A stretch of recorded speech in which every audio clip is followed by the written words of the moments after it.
감성경제방송 돈다방 미쓰리 12월 28일 화요일 방송 시작하겠습니다. 자, 주식을 하면서 나는 배당을 받아야겠다라고 생각하시는 분은 바로 오늘 12월 28일 주식시장이 끝나기 전까지 배당을 하는 종목을 매수 주문 내시고 무조건 체결까지 시키셔야 되고요. 내일 주가가 하락하더라도 놀라실 필요는 없습니다. 왜냐하면 배당락이기 때문이고요. 12월 30일 2021년 드디어 파란만장했던 대한민국 주식시장의 마지막 거래일입니다. 여러분 올 한 해 어떻게 보내고 계신지, 어떻게 마무리를 짓고 계신지 좀 궁금하고요. 제가 지금 며칠 만에 방송을 올리고 있잖아요. 너 뭐 했니? 라고 물어보신다면 저는 내년에 펼쳐질 파란만장한 종목 장세를 대비해서 내년에 매매할 종목을 열심히 지금 찾고 있습니다. 오늘 돈다방 미쓰리는요. 뉴욕 증시 흐름들 좀 보고 올해를 좀 마무리하는 그런 시간을 좀 준비를 해봤습니다. 제가 최근 앞에 방송에서 뉴욕 증시가 며칠 동안 빠졌는데 뉴욕 증시가 이제 반등할 것이다. 어떤 재료로 할 것이냐. 재료가 없으면 저가 매수세 유입이라는 제목을 달고서라도 반등할 것이다. 근데 정말 그랬죠? 12월 21일 화요일 뉴욕 증시는 반발 매수세로 상승했습니다. 미쓰리, 반발 매수세랑 저가 매수세랑 다르잖아. 아니에요. 똑같은 말입니다, 여러분.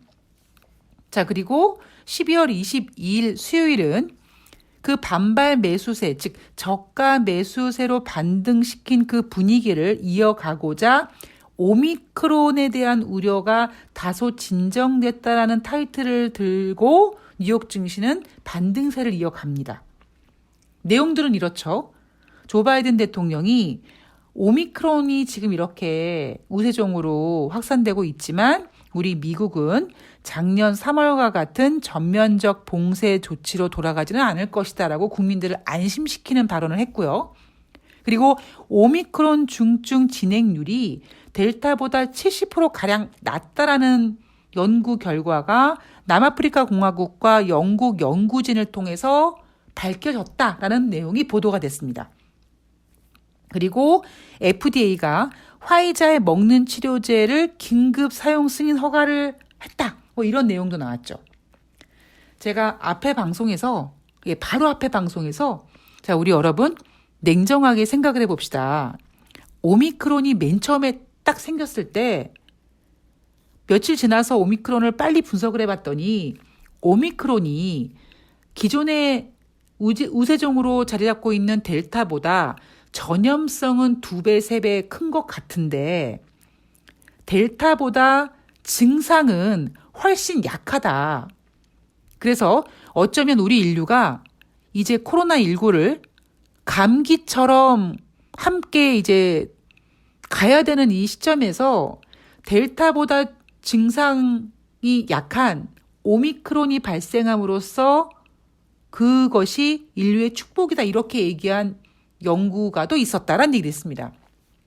즉 그 얘기는 뭐냐면 어쨌든 지금까지 나와 있는 결과 오미크론이 전염성은 크지만 증상률은 약하다. 이거는 지금 변치 않는 사실인 것 같아요.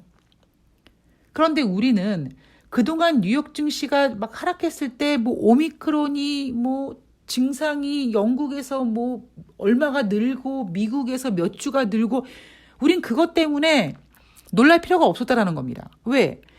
오미크론은 델타보다 전염성이 2배, 3배 크다는 건 이미 알고 있기 때문에 오미크론이 확산되고 있다는 것이 증시를 하락할 만한 재료가 안 되는 거예요.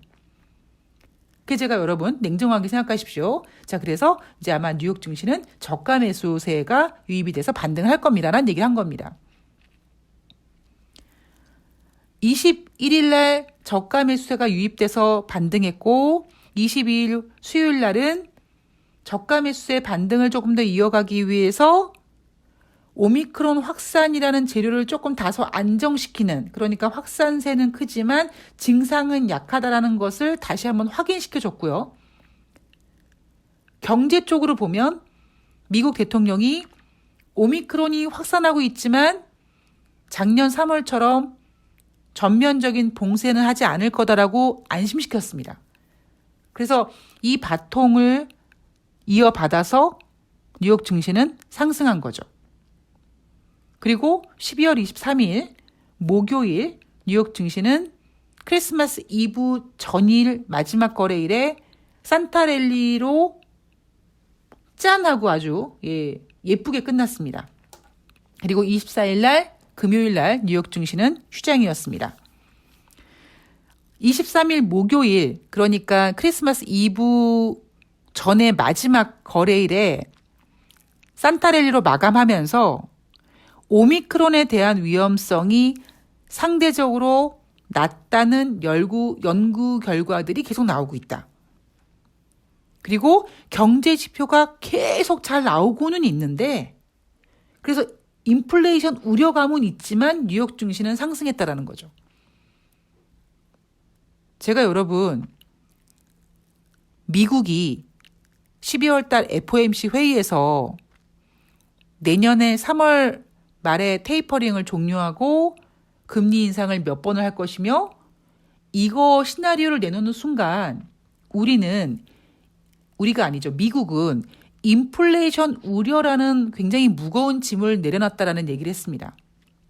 그래서 제가 여러분, 내년도 경제 이슈가 디폴트, 그리고 미국의 정치적인 불확실성, 미쓰리가 뽑은 2개 이슈가 이 정도 됩니다라고 말씀을 드렸잖아요. 드렸고 계속 드릴 겁니다. 근데 다른 전문가들은요, 내년에 경제 이슈를 금리 인상, 인플레이션, 그리고 또 하나는 제가 기억이 안 나는데 하여튼 3가지를 뽑았습니다. 근데 여러분, 이제 인플레이션 우려는요, 이제 증시에서는 내려놨습니다. 보세요, 여러분.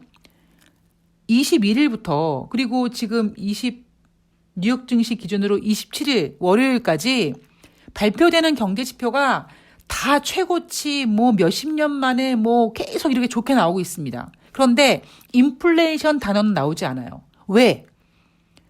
인플레이션 얘기가 나와도 이미 FOMC에서 내년에 금리 인상 횟수 시나리오를 제시해 놨기 때문에, 물론 일각에서는 혹시 이렇게 경제 지표가 잘 나오는데 미국이 금리 인상을 더 한다고 하지 않을까?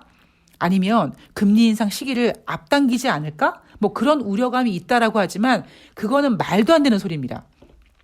왜냐하면 지금 코로나19가 계속 여전히 진행 중이기 때문에 FOMC에서 지금 발표되는 경제 지표가 사상 최고치고 굉장히 좋다라고 할지언정 금리 인상을 앞당기는 그런 만행은 저지르지 못합니다.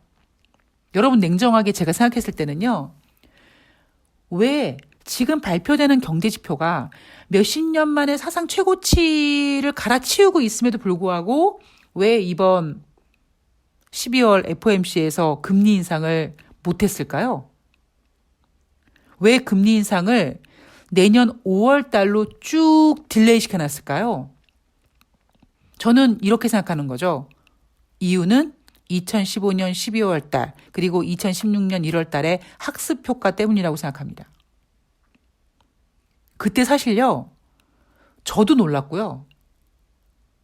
많은 투자하시는 분들이 미국이 2015년 12월 달에 금리 인상하고 2016년도에 4번의 금리 인상을 하겠다고 한 다음에 보름 정도 지나고 2016년 1월 초 개장되자마자 중국 증시가 개박살나는 거 보고 정말 많은 분들이 놀라셨습니다. 그래서 그 학습 효과가 너무 큰 거예요. 그래서 미국은, FOMC는 이번 12월 달에 이렇게 인플레이션 우려감이 커지는 경제지표가 발표가 됨에도 불구하고 첫 번째는 11월 달에 FOMC에서 테이퍼링을 앞당기기로 하고 12월 달 FOMC에서는 더 테이퍼링을 앞당기고 조기 종료하고 그리고 금리 인상을 이제 그때쯤 한다라고 하면서 내년으로 이제 시간을 벌어놓은 거죠. 이런 상황 속에서 최근 발표되는 경제 지표가 너무나 좋다고 연준이 금리 인상 카드를 앞당겼을 거다. 천만의 말씀이라고 저는 생각을 하고 있습니다. 못 써요. 그래서 그 얘기는 결국 우리는 이제 인플레이션이라는 어떤 우려감에 대해서는, 그러니까 인플레이션이라는 이슈에 대해서는 좀 뭔가 이제 무거운 무게를 좀 내려놓은 거죠. 경제 지표가 얼만큼 잘 나왔냐면요. 지난주부터 쭉 발표된 경제 지표를 정리해 보면은요. 2021년 3분기 미국의 GDP가 전년 대비 연율로 2.3% 증가했는데 속보치가 2.0, 잠정치가 2.1, 시장 예상치가 2.1이었는데 발표된 지표는 2.3이었습니다. 속보치, 잠정치, 시장 예상치를 모두 능가하는 지표들이 발표가 됐습니다. 물론 2분기에 발표된 연율 6.7%보다는 약하지만 그거는 어쩔 수가 없는 현상이고요. 그리고 11월 기존주택 판매는 전월 대비 1.9% 증가, 12월 소비자 신뢰지수는 115.8이 나왔는데 지난달에는, 즉 11월 달에는 111.9, 그리고 시장 예상치는 110이었습니다. 전월치 그리고 시장 예상치보다 잘 나왔고요. 12월 소비자 신뢰지수도 잘 나왔다고 말씀드렸죠. 목요일에 발표됐던 주간 신규 실업상 청구 건수 20만 5천 건입니다. 지금 미국의 주간 신규 실업상 청구 건수는 기준선이 30만 건입니다. 그러니까 30만 건 아래로 내려오면 고용이 좋은 거예요. 여러분, 트럼프 대통령이 한참 자기가 미국 경제를 회복시키고 막 그러고 막 떠들어댔을 때 제 기억으로는 주간 신규 실업상 청구 건수가 16만 건인가 14만 건까지 내려갔던 기억이 있습니다. 그러니까 지금 굉장히 경제 지표가 잘 나오고 있는 겁니다. 11월 달 내구재 수주 전월 대비 2.5% 증가했다고 하는데 이것도 시장 예상치는 1.5 증가를 예상했습니다만 시장 예상보다 잘 나왔습니다. 개인 소비 지출 거의 40년 만에 최고치를 찍었다고 하죠. 미시간대 12월 소비자 태도 지수 70.6으로 예비치 그리고 전월 확정치보다도 잘 나왔습니다. 여기에다가 12월 27일 월요일 뉴욕 증시를 이끌어 올린 그 재료가 뭐였냐면 11월 1일부터 크리스마스 이브인 12월 24일까지 자동차 판매를 제외한 미국의 소매 판매가 1년 전 같은 기간의 판매 증가보다 8.5%나 증가됐다고 합니다. 물론 댈러스 연방은행에서 발표하는 12월 제조업 지표는 전월 대비 하락하고 이런 지표는 있었습니다만 사실 지금 댈러스 연방은행의 제조업 지표 이런 거는 그렇게 인플레이션에 영향되고 이런 게 아니기 때문에 이건 중요하지 않습니다. 자, 그렇다면 지난주에 발표된 경제 지표들 그리고 12월 27일 월요일 날 뉴욕 증시에서 발표됐던 크리스마스 이브까지 어떤 소매 판매 증가율 이런 걸 보면은요. 뉴욕 증시는요. 빠지는 게 아니라 상승하는 게 아니라 하락하는 게 맞는 거였죠. 왜요? 인플레이션 우려 때문에. 근데 이제 인플레이션 우려감은 좀 덜었다니까요. 자, 그렇다면 여기서 이제 질문이 생기는 거죠. 아니, 미국은 저렇게 잘 나가는데, 우리는 왜 이래? 우리는 왜 이렇게 3,000포인트에 갇혀가지고 꼼짝을 못해? 여러분 궁금해 하실 겁니다. 거기에 대한 답은 제가 이렇게 드릴게요. 어떤 영화에서 나는 선생님이고 너는 학생이야 이런 대사가 있죠. 미국은 선진국이고 우리는 신흥국입니다. 그래서 그런 거예요. 제가 자꾸 2015년 연말과 2016년 초를 자꾸 말씀드리잖아요. 그때 여러분 미국이 경제 좋다고 금리 인상 한 번 하고 2016년도에 4번 하겠다고 했는데 보름 지나서 정확히 한 16일, 17일 정도 지나서 신흥국의 대빵인 중국이 개박살 난 거예요. 왜? 아무리 중국이 시장이 크고 신흥국 중에서도 대빵이라고 하지만 신흥국은 신흥국인 거기 때문이죠. 그래서 우리나라 증시는 미국 증시의 저런 산타랠리를 따라가지 못하고 있는 겁니다. 그리고 제가 앞서 방송에서 뭐 여러분 뭐 이렇게 올라가는데 뭐 반도체가 이제 뭐 이렇게 뭐 바통을 잡고 이런 얘기 해드렸잖아요. 주식시장이 하락하면 반도체 이슈를 끄집어 나와서 삼성전자와 하이닉스를 가지고 지수를 끌어올립니다. 어느 정도까지. 그리고 그 바통을 누가 받냐면 현대차, 뭐 2차 전지, 뭐 수소차 이런 애들이 바통을 이어받아요. 이게 마치 올해 여러분 그 사만사온의 그 날씨가 확 이렇게 두드러지는 것처럼 그런 움직임이 요즘에 굉장히 또렷하게 나타납니다.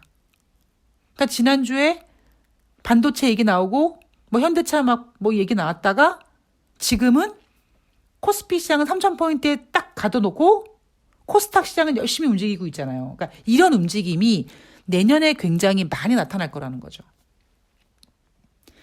자, 우리나라 주식시장 이제 제가 방송을 지금 녹음하고 있는 시간이 12월 28일 오후 이제 1시 반을 향해 달려가고 있는데 이제 뭐 이틀하고 반 정도 남은 거죠. 반 좀 못 남은 거죠.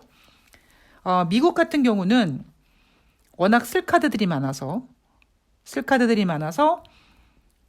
어쨌든 예, 중국이 어떤 뭔가 움직임만 보여주지 않는다면 미국은 자기의 갈 길을 갈 가능성이 높습니다.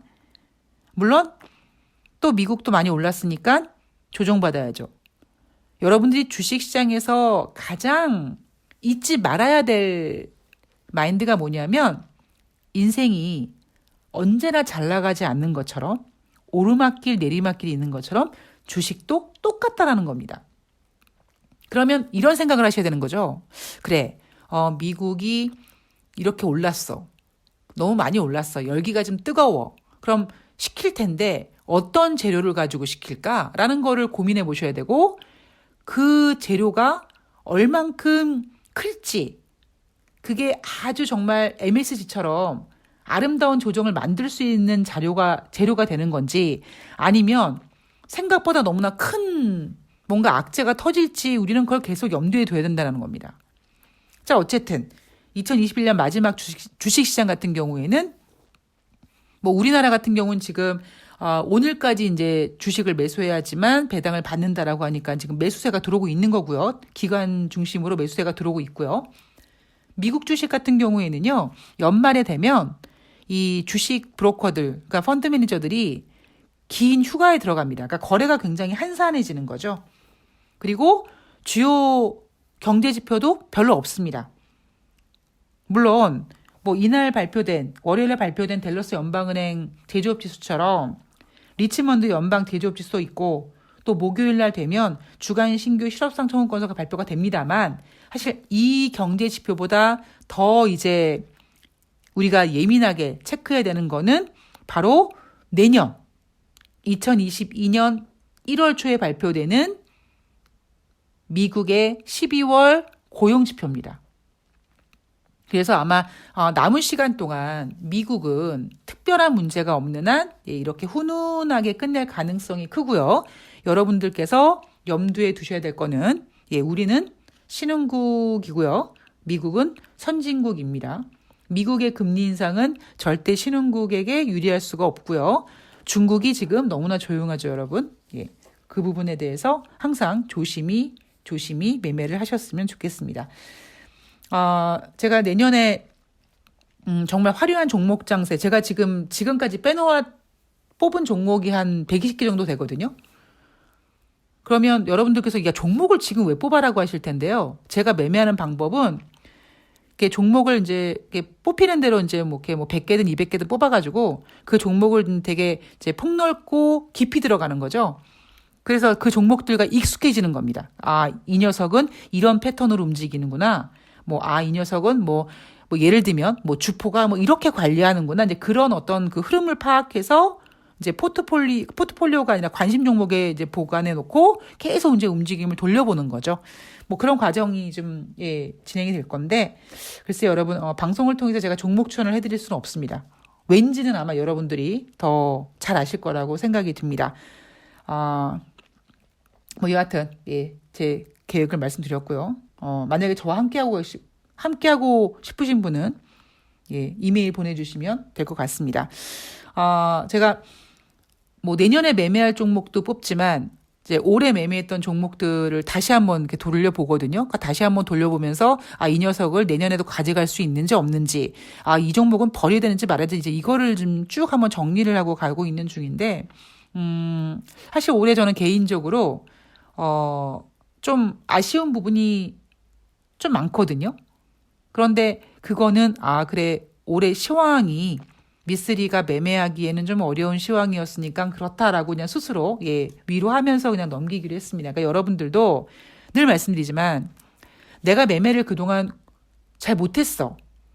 그러면 그 못한 부분을 빨리 캐치해서 빨리 캐치를 하는데 수정은 빨리 안 됩니다. 천천히 그런 방법들을 이제 수정해 나가면 여러분들은 지금 현대시대 100세까지 살 수 있고 치매가 걸리기 전까지는 주식을 할 수 있습니다.